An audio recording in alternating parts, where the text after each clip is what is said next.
Hello, guys. Welcome to another exciting episode on the show, Control or Be Controlled, a podcast designed to help you start thinking differently and take control of your life. And I remain your host, Darlington.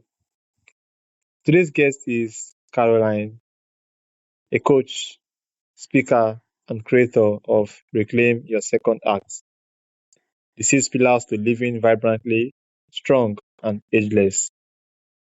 Caroline is on a mission to help women in their 40s, 50s, and beyond challenge the belief that aging limits what's possible. Caroline, welcome to the show. Thank you, Darlington. You may tell you the surprise? Okay. I'm 80. You are what? I'm 80 years old. Wow. Is that a surprise? Wow. Yeah. No wonder you are teaching women how to be I how to know. be ageless. Now, so I know what I'm talking about. All right. So I want you to also introduce yourself to my audience. Thank you. Hello, I'm Carolyn Hatton, Dr. Carolyn Hatton. I'm a former dental surgeon, done a lot of things in my life, but a couple of years ago, I joined Tony Robbins and Dean Graziosi in Mastermind. And after that, I joined their speaking coach, Laurie Mablis, to be a presenter on stages. Right now, I'm doing podcasts to become more fluent and more knowledgeable about speaking. And this is a perfect way to do it. You meet incredible people. You have a wonderful time at the same time as you're learning how to be a better speaker and how to communicate. So thank you very much for letting me in. Thank you, Darlington. All right. Thank you so much. So I'm struggling to pronounce your name. Is it Caroline or Caroline? It's either Carolyn is American, Caroline is more European. Either way, Okay. Huh? Carolyn is Okay. how my parents called me, Carolyn. Okay, Caroline. All right. So, Caroline, Uh, I have some questions here for you, and I would like us to get into them. Bring them on. Okay, so tell us what inspired you to create Reclaim Your Second Act, and how did your journey shape the work you do today?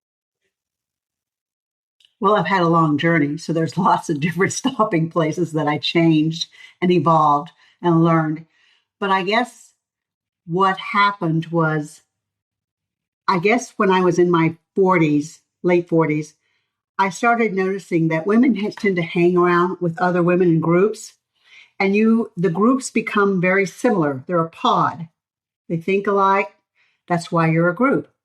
And I started noticing that what I'm hearing from the group were things I really didn't want to listen to. I really didn't want to go there. It was like, oh, well, honey, you're 40 now. Just if everything's going to change. Just stop even thinking you're going to. What? And it was just constant. And I decided I didn't want to be like them.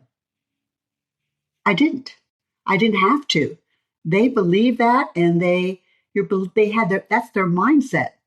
So I decided to start looking at ways to think differently.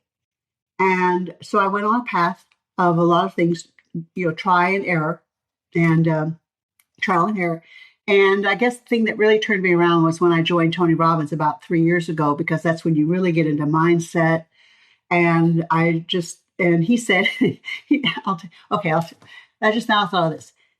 He was being asked by my speaking coach, do you have anybody that's interesting? And she says, well, I have this one woman. You're not going to believe this. He says, I'm going to show your picture and on screen on the website, and tell me what you think and how old she is. And they said, oh, about 40. And she says, at the time, she's 78. And he went, what? He says, oh my God, there's so many people teaching. My company name is the Forever Young. She's a lot of people are teaching that, but she looks it. She is it. Oh my God. And so I was actually thinking about doing something else, and he convinced me that I knew what I was talking about. I had done it. I've done the work. And he says, you need to teach what you know. So it changed my whole life. Thank you, Tony.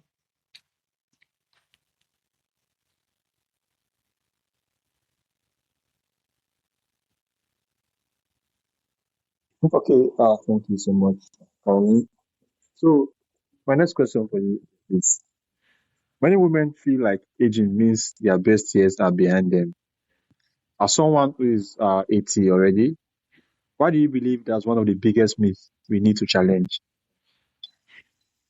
Well, it's a myth because it's the cultural norm of speaking of people that age. They have grown up, their mothers, their grandmothers, the people it becomes the norm. It does not have to be the norm, but you have to be strong enough to realize you need to get away from the people who are dragging you down. And that's hard. That's real hard because they're your friends. It doesn't mean you have to get rid of your friends, but you need to be cautious and mindful that you keep your own mindset. And sometimes you have to change friends. I remember when I was starting Tony Robbins, they made me go see a coach. And I went, oh, I don't want to do that. Oh my God. And finally, I liked her a lot. So I said, okay, I'm going to be a nice person. I'm going to start doing what she asked me to do.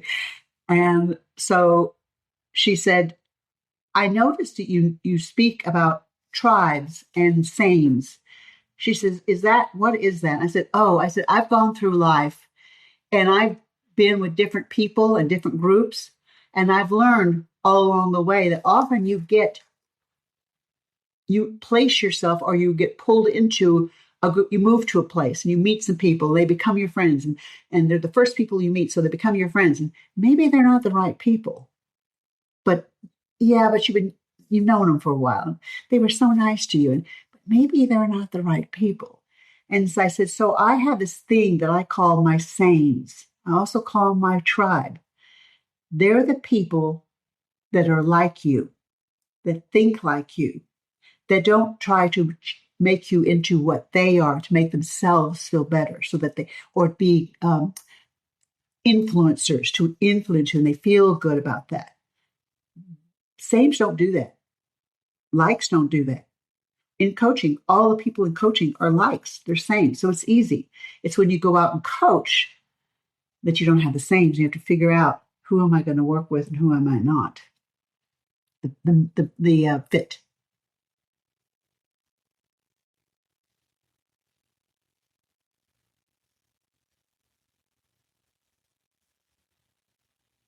Okay, thank you so much. So, you talk about building habits that actually stick. Why do so many people struggle with consistency and what truly works? I'm not quite sure I understand that question. Can you do it one more time? You talk you talk about building habits that actually stick. Why do so many people struggle with consistency and what really works for them? I'm not sure you're talking about consistency. I'm going to just take it from what I think. People have a hard time being consistent unless you find someone who really wants to do that. That kind of comes around to the idea that somebody says, what do you suggest to people that are having an issue or problem? And then you come to the point where you have people who hurt or have a problem. You have two people, the people who really want change and the people who talk about it. And when I invite someone into a webinar, which is free, I usually complimentary, I don't like free.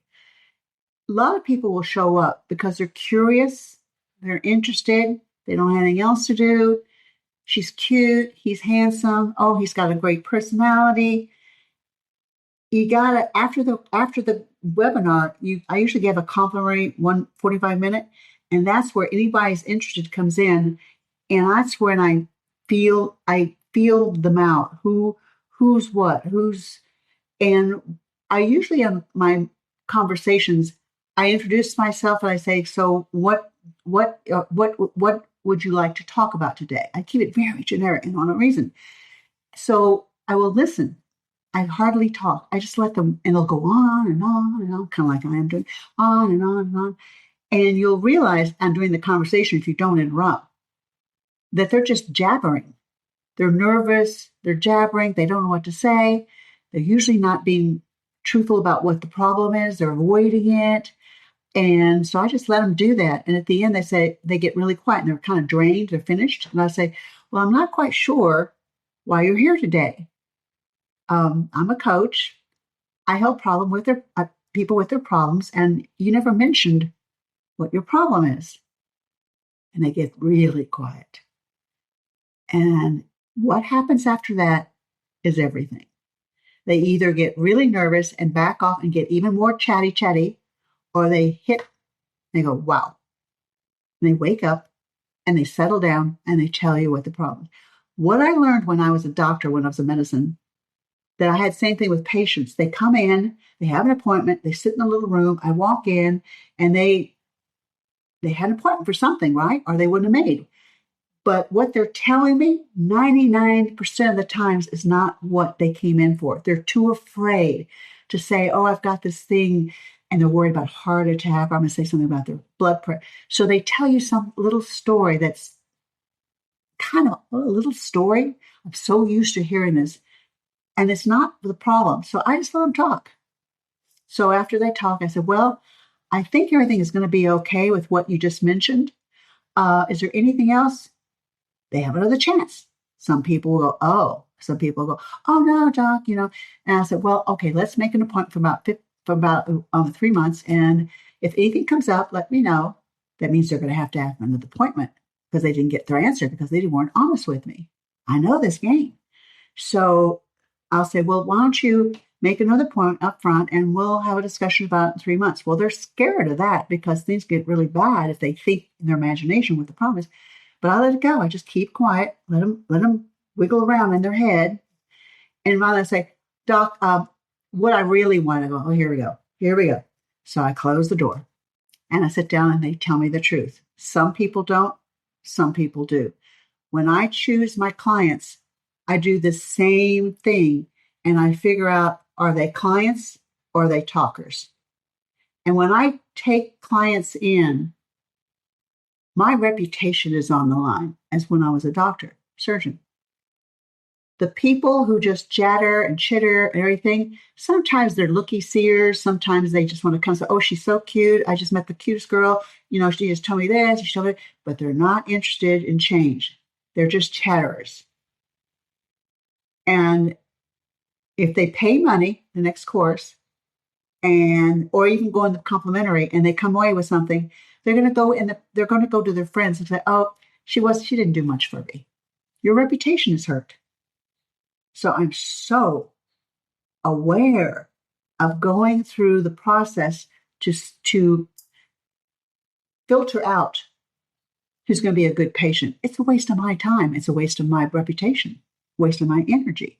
So I'm very careful. I've learned that 20, 30 years in medicine. I now know, I didn't know that I knew that until I got here. I went, oh, I used to do that all the time. And it kept me from getting in a lot of trouble.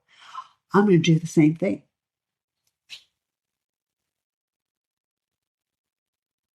Okay, thank you so much. So, after years of caring for everyone else, many people lose sight of who they truly are. How can someone reconnect with their own identity and purpose? I'm going to ask the question and see if this is right. You're asking me how they can connect with their identity? Yes, and their Okay. purpose. And their purpose. Well, what's really interesting, I gave a presentation to my speech coach beginning of the week.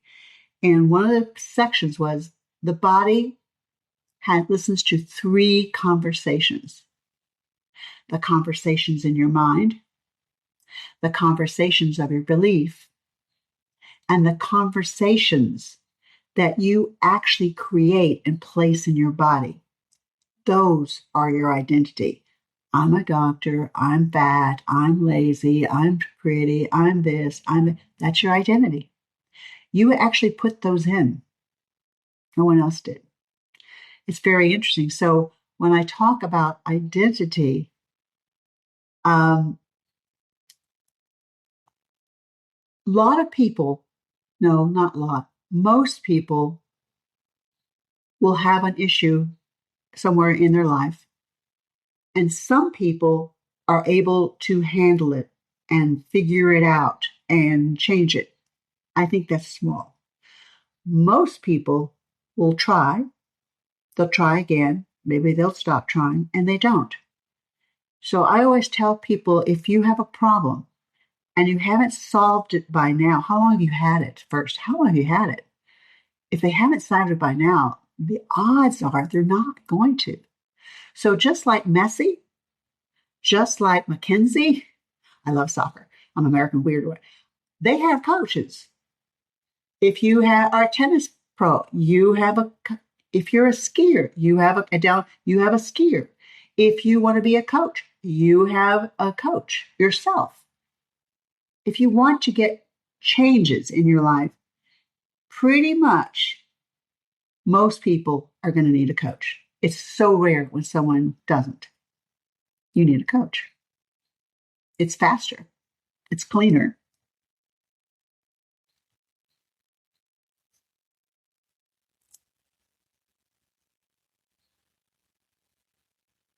Okay, thank you so much. So, your program is built around 6 pillars. Which pillar do you think has the greatest impact on long-term health, happiness, and tell us why? I'm laughing because so many podcasters have asked me that. They've looked at information about me, which is really cool. But that was something I did 2 years ago before Tony changed me. That was what I was doing. That changed me over to doing the Forever Young. I don't do pillars. I actually don't like pillars. I don't know why someone has 18 pillars. That overwhelms me. I'm not easily overwhelmed. I go, why does someone have 6 or 8 pillars? That's just a lot. I have 3 parts to my program. It's mindset, it's mindset, it's beliefs, and it's identity. Those 3 things are inside of you, and your body listens to 3 conversations. Those are the 3 conversations. So I've got it simplified because I don't want 18 of anything.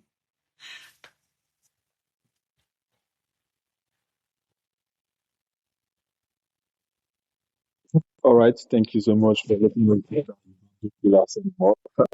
Yeah, So scratch tell us, it out. Scratch it out. tell us some daily practices that support brain health and healthy aging that anyone can begin today. I have a friend named Klaus who I've known since the 70s. He will be 107 this December. What he taught me was there are certain things you can do for your own mindset, for your own youthfulness. He does it every day, and he's going to be 107. He still skis. Yeah. He believes that what you say to yourself about yourself creates a mindset. Be careful what you say about yourself. Don't be cutesy like, oh, I'm this. Oh, I'm just so shy. I'm this. You will become that. It's just simple. But he says that when you have a mindset, you must have a mindset of happiness, of joy, of connection, and of or processes. He does something every single day ever since I've known him. I've never seen that man not smiling. It's not a little smile, it's a big smile. And he hums. He hums. And he said, Carolyn, he's European, smile as much as possible. Hum or sing to yourself. Those things in your brain are interpreted by the brain, and they immediately dump out serotonin, dopamine, the goody stuff that makes you feel well and happy. So trigger it. You can personally trigger the dopamine, the serotonin. You can do it anytime you want. Or you can sit there and be miserable and whining, I got this. Or you can hum. The hum will change your brain like that. The smiling will change. So he taught me little habits. He says, when you're in the car, what are you doing? I said, I'm listening to crappy music. He says, okay, put on nice music. They're calming you. Hum to it. Sing to it. In your car, You smile. You practice your smile all the way in the car. Pretty soon that becomes a habit and that changes you. So then you add another habit, you add it to another part of your life. Are you cooking dinner? Hum, smile. Are you talking on a podcast? Talking to Darlington? Smile. La, la, la, la, la, la, la, humming. Do it whenever you can think of it and becomes a habit, and your whole body changes because of the awesome dopamine, serotonin flood that your brain dumps whenever you're doing it. If you don't have those chemicals. So the other chemicals, you're sad, you're depressed, you're angry, those are other chemicals. You don't want it. You have a choice. You have a choice.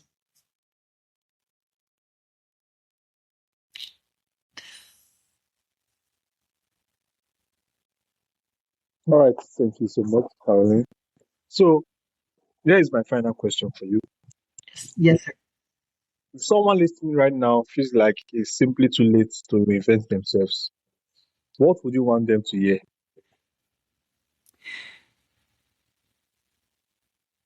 If they believe that, that's hard. If they want that, something different, that's a bit easier. It's something you can do. Somebody really doesn't want to change.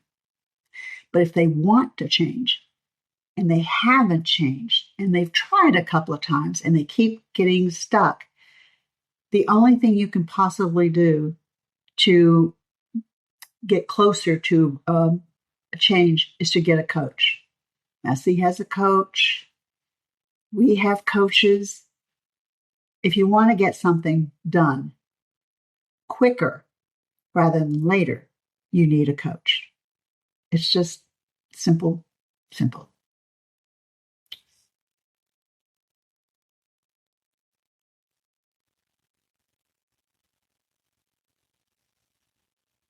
All right. Thank you so much, Caroline.